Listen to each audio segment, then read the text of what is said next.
Hi, in this video we'll explore convolutions, which form the backbone of modern computer vision. We'll explore how convolutions work and their role in neural networks. We'll focus on two core concepts: how convolutions extract features from images and the settings that control convolution behavior: stride, padding, and filter size. So the convolution operation combines a kernel, a small matrix, with an image patch of the same size through matrix multiplication. Here we see a small kernel of size 3 by 3 that has the effect of sharpening the image.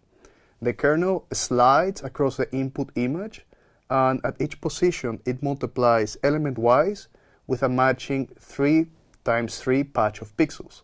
These products sum to produce just one output pixel. So let's work through this example. The input patch contains pixel values from 10 to 90, and the sharpening kernel has a center weight of 5 with surrounding -1s. The calculation multiplies the corresponding elements, and the sum gives us output one value, 50. The result, if we do all this over the image, is a sharpened image that emphasizes edges and details. Notice how the cat's fur and outline becomes more pronounced in the output image.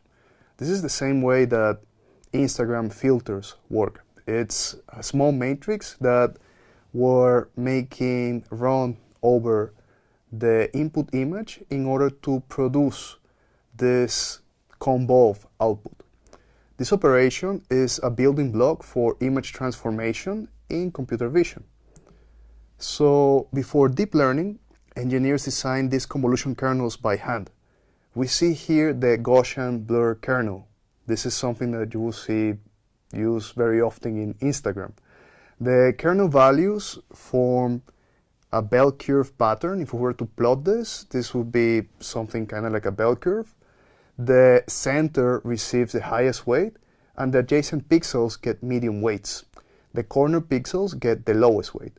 All of these weights sum to 1 to preserve the brightness of the image. The result blurs the image by averaging each pixel with its neighbors. Notice how the cat image becomes softer with less defined edges. This kernel design came from mathematical principles. Engineers created similar kernels for edge detection, sharpening, and other image operations. Here we see two that are very famous: the vertical edge kernel and the horizontal edge kernel. We see that the vertical edge kernel detects changes along the x-axis, and this highlights the vertical transitions in the cat image, whereas the horizontal edge kernel detects changes along the y-axis, and this reveals horizontal transitions in the image. So this kind of feature extraction was the basis for computer vision tasks like object detection and image segmentation for a very long time. People spent a lot of time experimenting with values in these kernels in order to extract useful features to later do a classification or a detection or an image segmentation. This approach has changed in the last decades. Now we're using, instead of handcrafted weights, instead of selecting these values by hand, we allow the neural network to come up with them. So you will see that the kernel size also determines how much context affects each output pixel. So here we have two uniform blur kernels, where the 3 by 3 kernel has 9 neighboring pixels, and each pixel contributes 1/9 to the output, and this preserves a lot of local detail. This creates a very subtle blur in the output, whereas the 5 by 5 kernel produces a stronger effect because we're considering a wider context. Notice how, in general, larger kernels will create more pronounced effects on the output images. Here we're going to have a visualization of what's the effect of the convolution in the dimension of the output image. What you see in cyan, this small 2 by 2 square, is the output of a convolution. We see as this gray area that is moving on the image being the weights of the convolution kernel itself. And we see that the output has a lower dimensionality than the input. It's losing about 2 pixels, one in the top, one in the bottom, one to the left, one to the right. This is something that we need to address in order to keep the dimensions of the input image. So something that we're going to be doing to address this is to add padding around the edges. We're going to add some extra pixels around the edges so that this doesn't happen. Here we see the different strategies that we have for padding. We could be filling the border with zeros. We could be stretching 1 pixel all around the edge, or we could be reflecting what we have in the border. So which of these strategies is the best to use depends on the application. In general, the neural network will learn how to handle the effect of padding during training.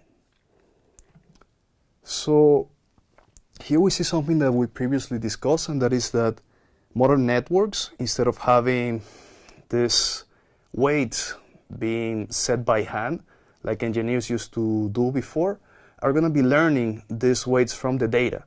This is a big shift from what was done in traditional image processing. These weights are initially randomly set, but are then adjusted so that they minimize the value of the loss function that we have defined for the task. So we find out the values for these particular kernels, and we produce these images by actually optimizing the measure of error that we have for our problem.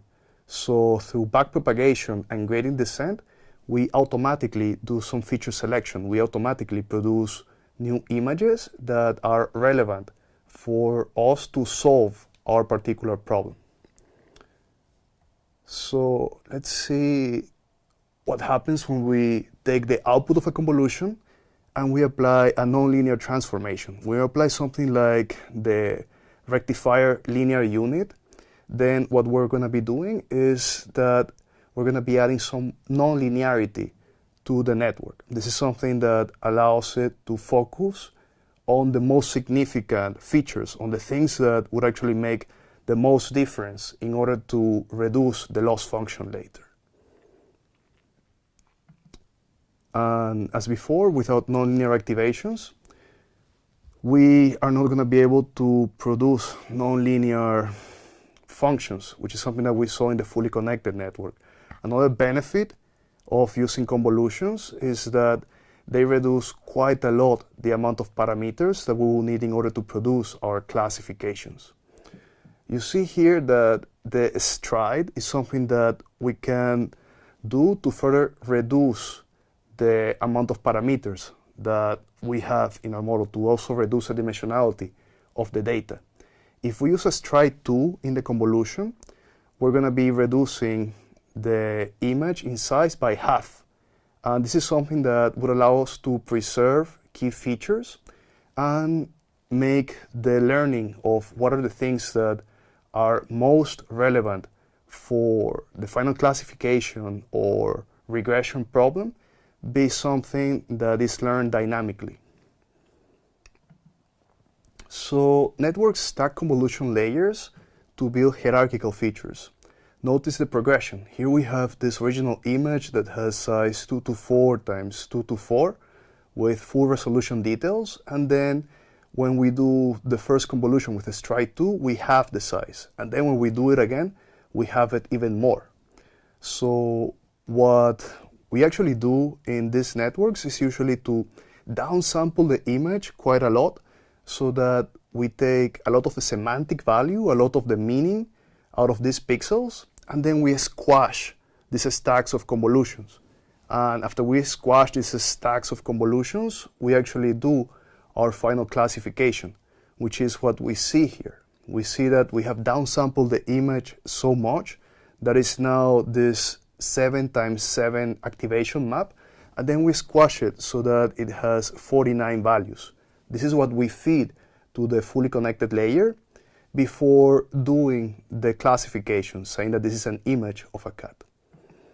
Another detail that is important for us to know is that even though we see in these diagrams that the convolution is happening in sequence, like step by step, for the GPU, this is not what happens.